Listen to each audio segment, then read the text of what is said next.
Assalamualaikum warahmatullahi wabarakatuh. Selamat datang dalam pelajaran Sejarah Peminatan kelas 10 bersama saya Aya Sofia Martini. Materi yang akan kita bahas kali ini adalah kelebihan dan kekurangan bentuk atau jenis sumber sejarah. Apa manfaatnya bagiku? Yang pertama, mengeksplorasi sejarah dengan mengenal berbagai bentuk atau jenis sumber sejarah. Kemudian kita juga bisa mengevaluasi kelebihan dan kekurangan berbagai bentuk atau jenis sumber sejarah.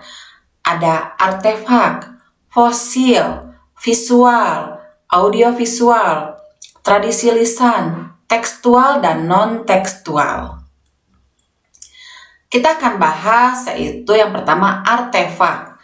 Artefak merupakan benda arkeologi atau peninggalan benda-benda bersejarah yang menampakkan atau observable, yaitu bisa diobservasi adanya jejak-jejak buatan atau dimodifikasi oleh manusia melalui teknologi pengurangan atau penambahan pada benda alam.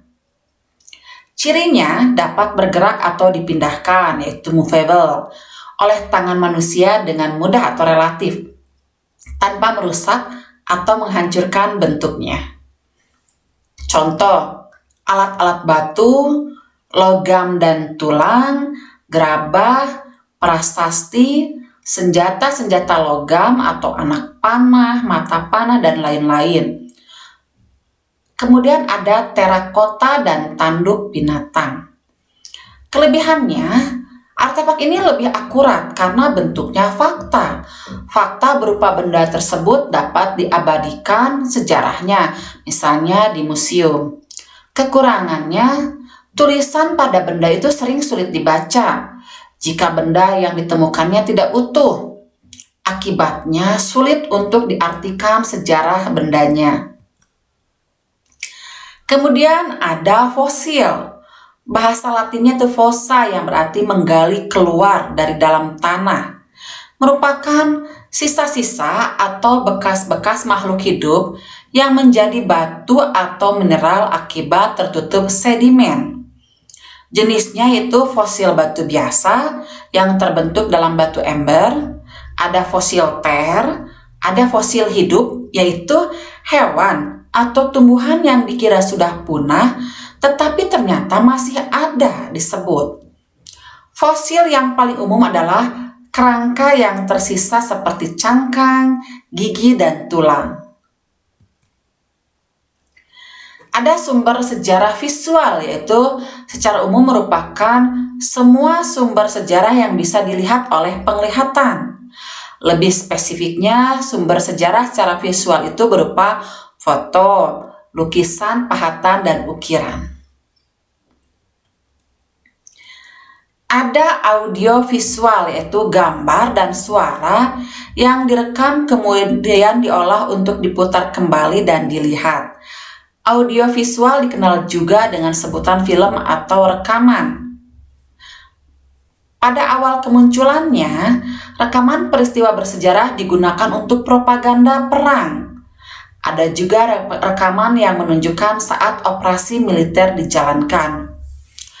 Rekaman saat operasi militer biasanya digunakan untuk mengukur kesuksesan operasi tersebut, untuk menjadi bukti ke masyarakat jika operasi tersebut berhasil. Ada tradisi lisan, digunakan untuk mengumpulkan sumber-sumber sejarah yang tidak ada dokumentasinya, dengan cara mewawancari orang-orang yang terkait dengan peristiwa tersebut. Hal ini biasanya dilakukan untuk mengidentifikasi dan melestarikan cerita-cerita luhur, tahayul, dongeng, atau peristiwa yang tidak sempat didokumentasikan karena keterbatasan masyarakat tersebut. Ada tekstual, yaitu peninggalan yang berbentuk tulisan, juga susunan-susunan gambar seperti hieroglif yang dirangkai untuk berkomunikasi menggunakan media kertas, tulisan di daun lontar, batu atau prasasti, kain, kulit hewan, dan bahan lainnya.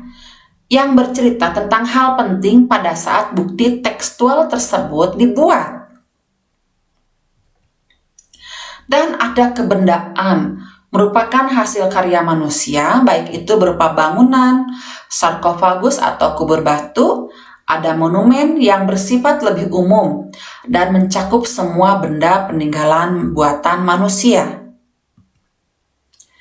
Ada kuis dari jenis atau sumber sejarah, misalnya ada artefak, fosil, visual, audiovisual, tradisi lisan, tekstual, dan kebendaan.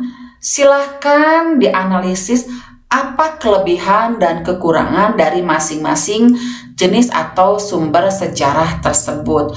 Untuk kemudian nanti kita akan diskusikan. Simpulan, fakta suatu peristiwa sejarah bisa ditelusuri dari berbagai bentuk atau jenis sumber sejarah. Untuk mengetahui suatu peristiwa dianggap bersejarah, diperlukan mengevaluasi kelebihan dan kekurangan berbagai bentuk atau jenis sumber sejarah.